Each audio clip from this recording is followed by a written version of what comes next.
Welcome back to That Dad Guy. It's July 26, 2023, and in today's video, I'm going to talk about three different things. I'm going to talk about some postcards that I received. I'm going to talk about a newspaper article and media, print media. And the third thing I'm going to talk about is a newspaper letter that was sent to me with some photographs about the postal system in Ukraine during the war. So I figure these are all topics I tend to talk about in some degree throughout my videos. Postcards through post crossing, stamps, and the postal system.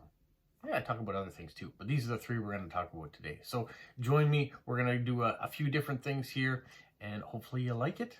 If you do, make sure you subscribe, you like, you comment, and you share with your friends. So let's get right into it. I'm going to start first with something light.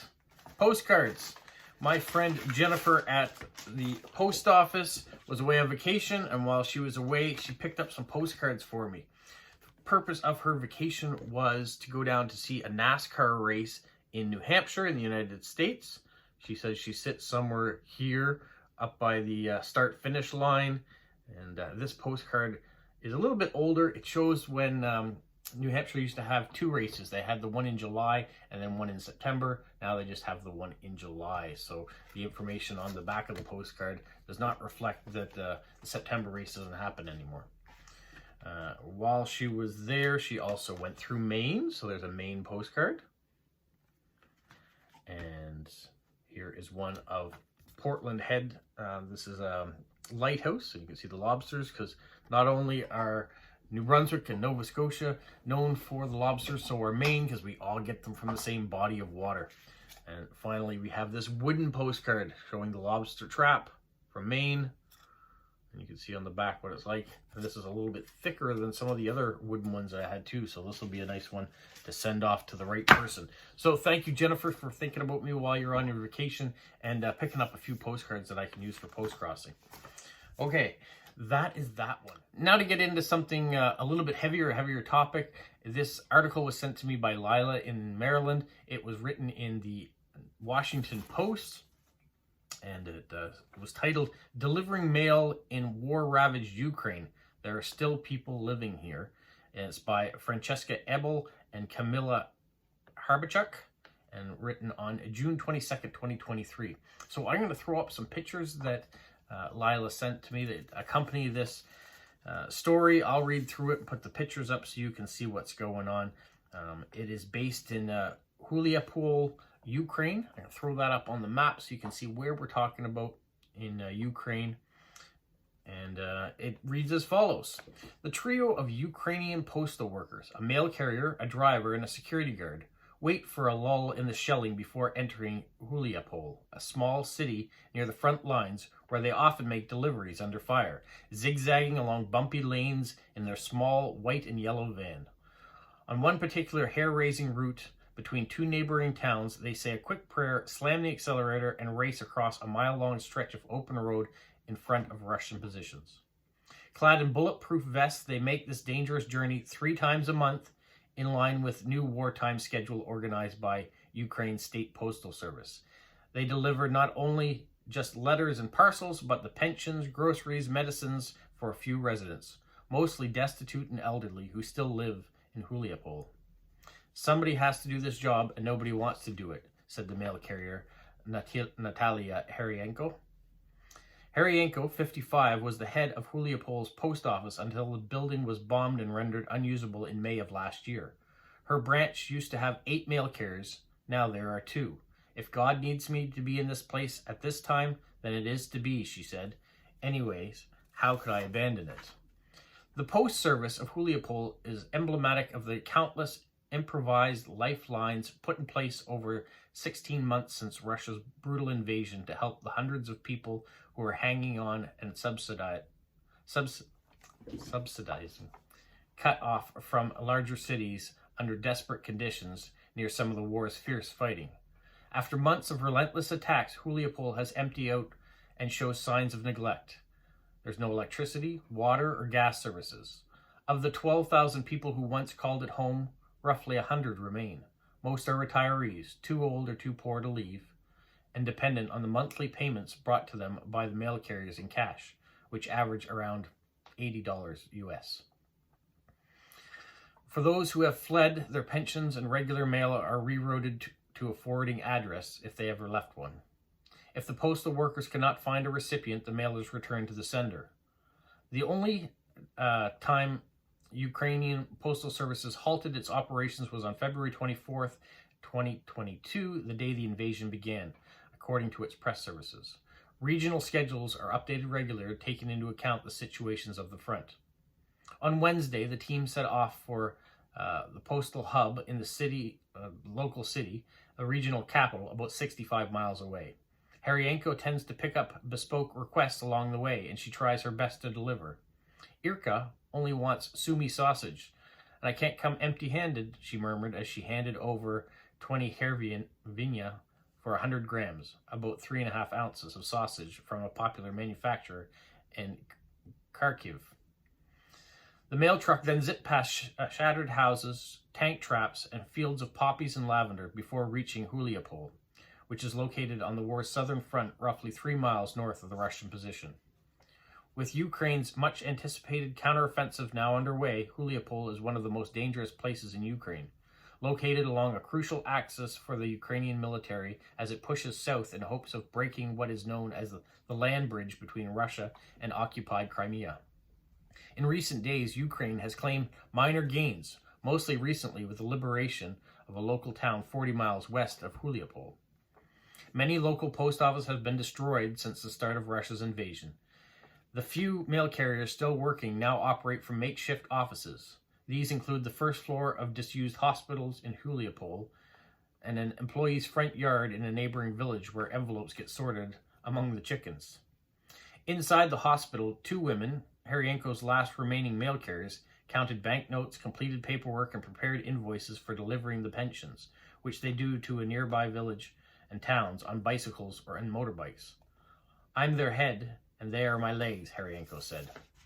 One of the mail carriers, Ludmila Pachenko, 53, nervously checked her watch. You cannot tell for sure if you are safe, Pachenko said. But where else would I go? There are still people living here, and we must continue working. Her monthly salary is almost the same as the meager pension she delivers. Huliapol itself is ghostly quiet. When Haryenko arrived in Huliapol from the local city on Wednesday, most of the residents had headed to bomb shelters because of an air raid warning. But while the streets were deserted above ground, the local humanitarian hub housed in the basement was abuzz with activity. There were generators and hot water pumps for showers and washing machines, a mess hall where pensioners and men in military garb sat watching television as volunteers made coffee and prepared snacks. There was even a makeshift barber shop. Svetlana Hura, 66, received her pension and favorite newspaper when Haryenko and her team made their latest rounds. With her own apartment destroyed by shelling, Huria now lives at a neighbor's house. She comes to the underground hub to watch TV and drink tea. We are waiting for victory, she said, crying as she explained that her daughter is trapped beyond in a territory occupied by Russian forces. Haryenko, who has a wicked sense of humor and sports a pastel pink bob and sapphire blue eyeshadow, was born in Lyubimivka, a village near Huliapol. She moved to a small city when she was 22, has worked for the post office ever since. She has a 35-year-old son and lives with her boyfriend in a local city where she now is deputy head of the postal services for the region. She is one of thousands of Ukrainians working to maintain basic services throughout the war. While accompanied on her rounds, Haryenko said she never stopped to consider if this was her responsibility. I had no time. I just said to myself, let's go and do it. At the beginning of the invasion, her team worked with a driver who was deaf and couldn't hear the sound of incoming bombs. I told him, go faster, and he couldn't hear me, Haryenko said, laughing. At the start, people were telling us we were crazy to go to such areas, said Konstantin, an ex-policeman who provides security for Haryenko, and whose last name the Washington Post is withholding for security reasons. But now when we arrive, people tell us they are happy that we keep coming, he said. He paused, contemplating his own view. To be honest, due to our low salaries, this is more volunteering than a real job, he said. These people need us and are waiting for us. So I wanted to thank Lila for bringing this to my attention. It's not an article that I have read. So I was glad to do it as a member of the postal system when I think sometimes of how tough my job could be, delivering multiple parcels to the same people, or how heavy some parcels could be, or maybe having to do flyers. These are all basic things that we do because it's part of the job. Delivering mail in war-torn Ukraine is not part of the job, but I'm glad that some people are still doing it. I have contacts there that I've been messaging back and forth with that are in places like Odessa and Sumy that are on the front lines, that are being attacked. And luckily, these people are still getting their mail and are still being able to send mail out to let me know that they're okay, and to provide details about what's going on, so I can talk to you guys too and keep telling you about it, keeping it in our minds that Ukraine still needs our help. And hopefully we will have an end to this horrible war soon. All right, that is my part 2. Part 3 I have came from my father-in-law. This is a little bit more lighter note than what we've just talked about. This is about stamps. So if you're interested in stamps, there was an article in our local newspaper, Times Transcript, that showed this nice big image. And I'm going to read this too, and I'll put some images up as well. This came out by David Williams, and the title of it is A Look at the World's Longest Postage Stamp. So it says, the latest entry in the weird and wonderful category of postage stamps is the issue from Central Asian country of Kyrgyzstan that claims to be the longest stamp in the world. It measures 184 millimeters in length and 27.5 millimeters in height. But before you dash off to find out where the heck Kyrgyzstan is, it should be noted that Mongolia issued a stamp in 2004 that measured 185 millimeters long. So there is one that's a little bit longer. I always like it when postal administrations around the world come up with these oddities. Many would say gimmicks, because it adds some fun to philately, which can take itself too seriously at times. It also provides an opportunity to answer questions people are always asking collectors. What's the biggest stamp ever made? What's the smallest stamp? Has Canada ever printed a round postage? What about trapezoids and other odd-shaped stamps? Kyrgyzstan, a landlocked, mostly mountainous country that borders Uzbekistan, Kazakhstan, Tajikistan, and China, issued a 184 millimeter stamp to mark the International Year of Sustainable Mountain Development, which is recognized by the UN in 2022. Almost 90% of the country's territory sits at more than 1,500 meters above sea level, with some peaks exceeding a height of 7,000 meters, so it naturally follows that Kyrgyzstan is keenly interested in the development of mountainous systems in their ecological state. The stamp itself, printed in full color, offsets lithograph, has a value of around $2.90 Canadian. The issue includes a single stamp, a 3-stamp mini sheet, a maximum cover, a card, and a first day cover. With the 2004 Mongolian stamp 1 millimeter longer, the new issue by Kyrgyz Express Post will have to occupy second place as the world's longest stamp. That in turn will bump the 170 millimeter long stamp from Thailand that was issued in 2016 to third place. To put it into some context, the $10 blue whale stamp issued by Canada Post in 2010 and considered our largest is 128 millimeters long. Of course, these measurements are of regular, actual used as postage stamps and not special issue designed to break world records or something like that. For example, the stamp considered to be the world's largest comes from the United Arab Emirates. It produced a stamp on Mother's Day in 2013 commemorating Her Highness Sheikha Fatima bint Mubarak El Kebbi, widow of the founder of the United Arab Emirates, that entered into the Guinness World Record after being measured at 1.36 meters by 1.77 meters. But technically, it's actually listed as the largest special postage stamp because it can't actually be used as a postage stamp.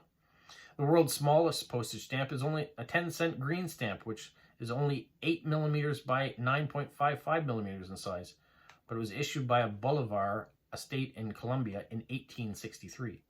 Canada Post has issued round stamps several times, including a set of 8 in 2003, honoring Canadian astronauts, an issue in 2004 for the centenary of the Open Golf Championship in Canada, and in 2019 for the Vancouver Asahi Amateur Japanese Canadian baseball team. Of course, it depends on how far you want to go with odd size or odd shapes. Canada Post has produced several, including the kite stamps in 1999 that came in trapezoidal, triangular, and oval shapes. A 2005 set of used sports stamps and difficult to describe high regular shape postage. Excuse me. And more recently, a set issued in 2019 featuring traditional Canadian desserts that include a hexagon, irregulars, circles, 2 that were pie-shaped, and 1 skillet-shaped stamp. So there you go. For those of you who are wondering about odd-shaped stamps, it's one of the things that I love to see when I see stamps. It's something that's either really big, unusual shape, maybe part of the image is coming out of the traditional rectangle that you see in a stamp. So I like seeing those different things. So to get this article, to read about the world's longest stamps, and to do a little research to see some of the images of all the different ones that are out there, and to be able to show you, that was a lot of fun. So thank you to all the people that made today's video possible. That goes out to Lila in Maryland, goes to Jennifer here in Moncton, and my in-laws here in Riverview. So thank you to all of them for contributing to this video, and for you guys, have a magical week. What, Polo? You say like, subscribe, share, and tell all your friends? Who's a good boy? Who's a good boy?